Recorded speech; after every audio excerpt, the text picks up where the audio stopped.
Life for most people in the medieval period was hard. It was a life of work tied to the sun and the seasons.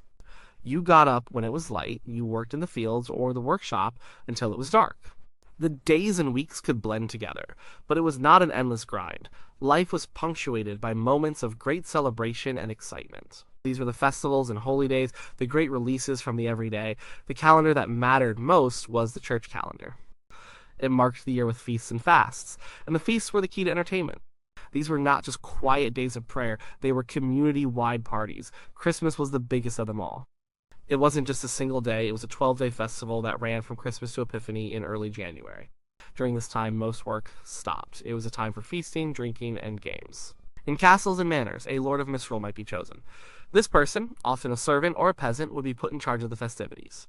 They would command the real lord, order people to sing and dance, and generally turn the social order upside down for a short time. It was a way to let off steam. People would decorate their homes with holly and ivy. They exchanged small gifts, and they ate better food than they did the rest of the year. But Easter was another huge celebration. It marked the end of Lent, a long period of fasting and restraint. So when Easter arrived, it was met with huge relief. There were church services, of course, but there were also processions through the town. People played games. Eggs, a symbol of new life, were decorated and eaten. Sometimes they were used in games, rolled down hills or thrown between players. It was a time of joy and color after the gray of winter and the sobriety of Lent. Other festivals were tied to the changing seasons, with roots that went back to pagan times. A May Day, on the 1st of May, was a celebration of spring. People would go out to the woods at dawn to collect flowers and green branches. They would decorate a maypole in the village green and dance around it. It was a day for singing, games, and choosing a May Queen. It was about fertility, new life, and the hope of a good harvest to come. Midsummer, around the summer solstice, was another ancient festival. People would light huge bonfires on hillsides. They believed the fire would drive away evil spirits and bring good luck. They would dance around the flames, sometimes leaping through them for courage. Besides these major holidays, almost every week had a saint's day. Each village and town had its own patron saint, and that saint's day was a local holiday. It was an excuse for a smaller scale festival. There might be a procession honoring the saint, followed by an afternoon of drinking and games. These local celebrations gave people a sense of identity and community. It was their saint, their day. And then there were the fairs. Fairs were often tied to a religious festival, but their main purpose was trade. A town might be granted a charter by the king to hold a fair once or twice a year. Little merchants would travel for miles to sell their goods. You could find things at a fair that you could never find in your own village, like spices from the east, fine cloth, or metalwork. But fairs were not just about shopping. They were a massive source of entertainment. The fair was a noisy, crowded, and exciting place. Jugglers tossed knives in the air. Acrobats tumbled and performed feats of strength. Musicians played pipes and drums, their tunes filling the air. There were storytellers drawing crowds with tales of brave knights and cunning tricksters. You might see a puppet show, or you might see something more exotic, like a trained bear that could dance. These performers, called jongleurs or minstrels, traveled from fair to fair, making a living from the coins thrown by the audience. There were food stalls selling hot pies and roasted meats, and there was always plenty of ale to drink. Fights would break out. People gambled with dice. It was a chaotic, vibrant, and sometimes dangerous mix of commerce and pleasure. For a peasant who rarely traveled more than a few miles from their home, the annual fair was like the whole world coming to their doorstep. It was a chance to see new faces, hear new stories, and forget about the hard work waiting for them back in the fields. These festivals and fairs were essential. They were the bright threads in the simple fabric of medieval life. People in the Middle Ages loved a good show. They enjoyed watching skilled performers just like we do. This entertainment could be grand and formal, or rough and simple. It could be a noble display of martial skill or a crude fight in a muddy pit. What mattered was the spectacle. For the nobility, the greatest spectacle of all was the tournament. A tournament was a series of military games fought for sport. The main event was often the joust. Two knights in full armor, armed with lances, would charge at each other on horseback. The goal was to break your lance on your opponent's shield, or, even better, to knock him off his horse. It was dangerous. Knights were often injured and sometimes killed, but the rewards were great. A successful knight could win fame, honor, and valuable prizes, like his opponent's horse and armor. The joust was a test of courage and skill. It was also a massive social event. Lords and ladies would dress in their finest clothes to watch from the stands. There were feasts, dances, and music. A tournament was a chance for a nobleman to show off his wealth and power. Another part of the tournament was the melee. This was a mock battle between two teams of knights. It could be a chaotic and violent affair with dozens of men fighting on foot or horseback. It was meant to be practice for real war, but it was also pure entertainment. The clash of steel, the shouts of the knights, and the roar of the crowd made for an exciting show. For those who couldn't afford a suit of armor, there were other performers to watch. Traveling entertainers were a common sight on the roads in medieval Europe. The most respected were the minstrels and troubadours. They were poets and musicians who performed in the castles and courts of the nobility. They sang long epic poems about heroes like King Arthur or Charlemagne. They composed love songs. A good minstrel was a valuable member of a lord's household. He provided entertainment after dinner and preserved the great stories of the age. The lower down the social ladder were the jonglers. These were the jacks of all trades of the entertainment world. A jongler might be a musician, a singer, a juggler, an acrobat, a storyteller, or all of the above. They performed in town squares, at fairs, and in taverns. They traveled constantly, moving from one town to the next in search of an audience. Their lives were insecure, and the church often condemned them as lazy and sinful. But they were popular with ordinary people. They brought news, gossip, and laughter. They told bawdy stories and sang funny songs. They were the television and internet of their day, a link to the wider world. Theater also existed, though it was very different from ours.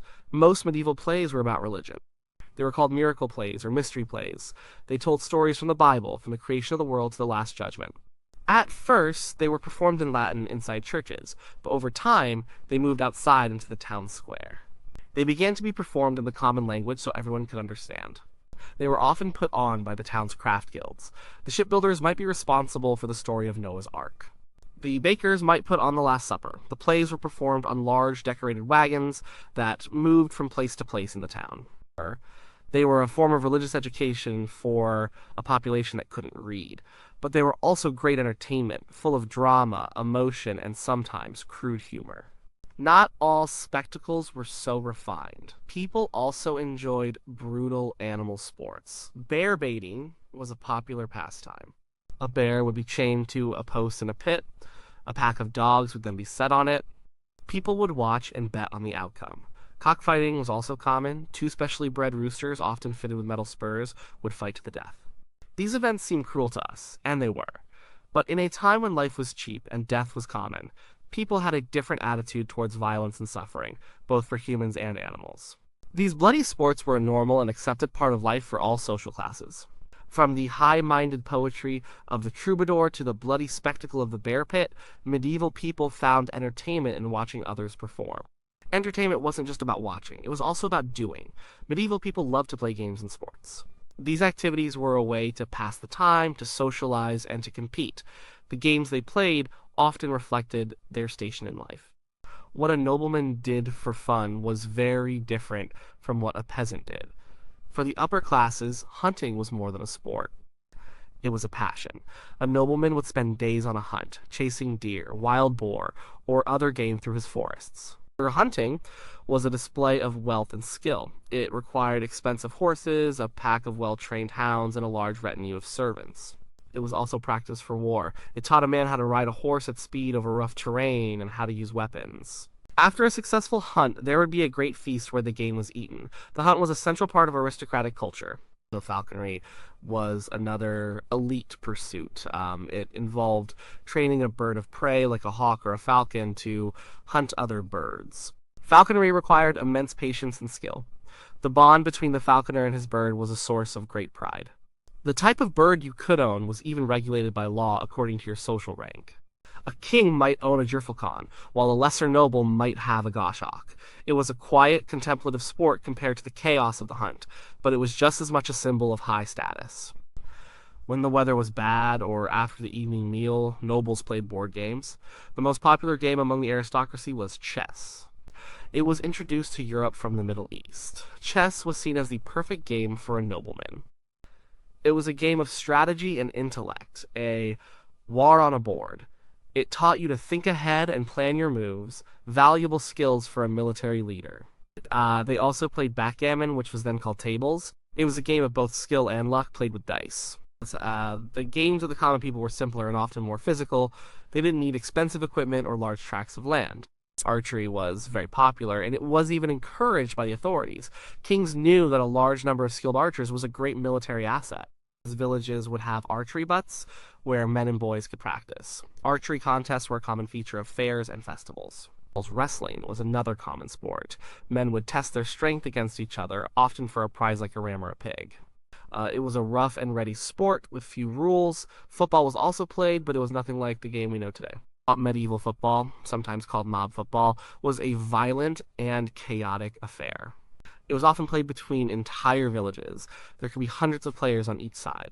The ball was usually an inflated pig's bladder. The goal might be the church door in the opposing village miles away. There were almost no rules. Players could kick, punch, and tackle each other. People were often seriously injured. The game was so violent that kings sometimes tried to ban it, but it remained stubbornly popular. People also played quieter games. Dice games were everywhere. You could find soldiers playing dice in their barracks and peasants playing in the tavern. Dice were easy to make from bone or wood. The games were simple, based entirely on luck. Because they were so often used for gambling, the church frowned upon them, but that did little to stop their popularity. The card games appeared in Europe towards the end of the Middle Ages and quickly became another favorite way to gamble. Board games were also common among all classes. A game called Nine Men's Morris was very popular. The board could be easily scratched into a wooden plank, a stone, or even the dirt. Or players would try to get 3 of their pieces in a row. It was a simple game of strategy, easy to learn, but hard to master.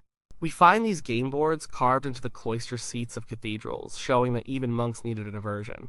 From the king planning his next move in a game of chess to 2 farmers throwing dice for a pint of ale, games were a part of everyone's life. They were a way to sharpen the mind, test the body, and, most importantly, have some fun. Not all entertainment involved large crowds or special occasions. Much of it happened on a smaller, more intimate scale. It took place in the 2 most important social centers of medieval life, the home and the tavern. This was the entertainment of the everyday, the simple pleasures that filled the hours after work was done. For most people, the home was a small, simple place. A peasant family might live in a 1 or 2 room cottage with a dirt floor. The center of this home was the hearth. The fire provided heat, light, and a place to cook. In the long, dark evenings of winter, the family would gather around it. This was a time for work, but also for leisure.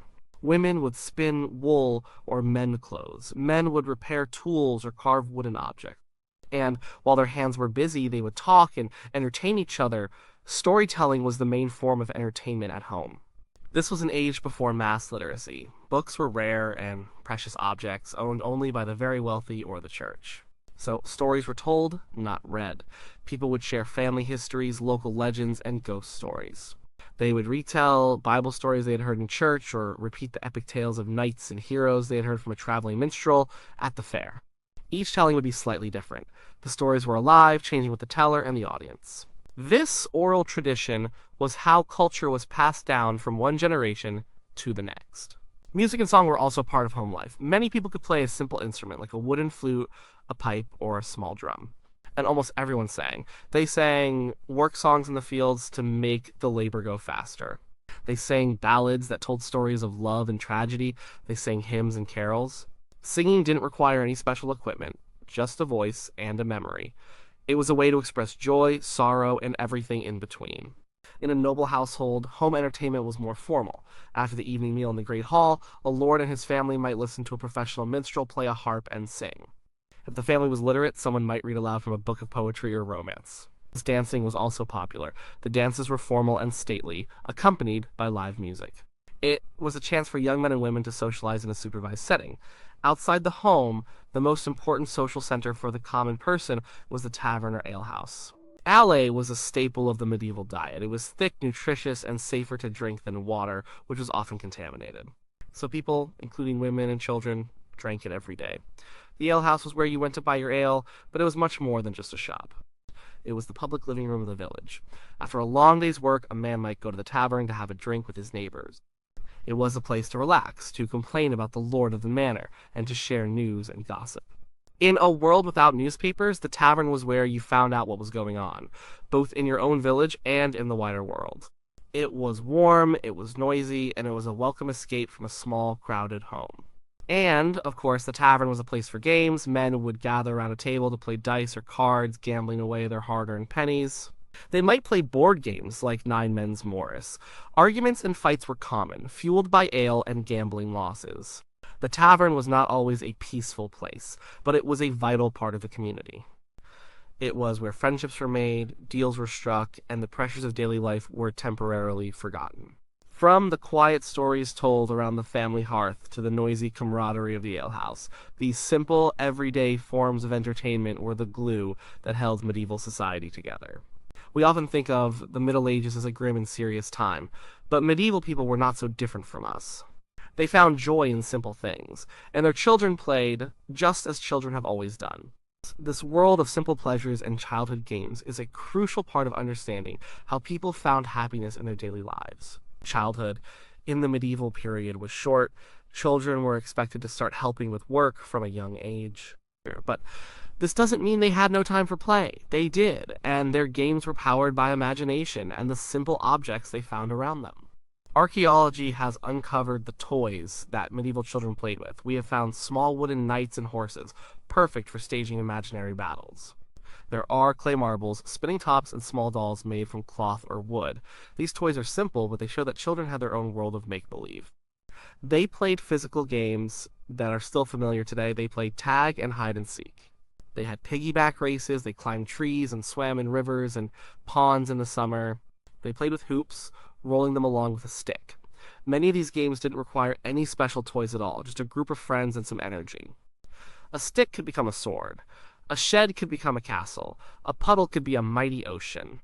The power of a child's imagination filled in the details. It's also important to remember that the line between work and play was not always as clear as it is for us. Work was often communal. People worked together in the fields to bring in the harvest.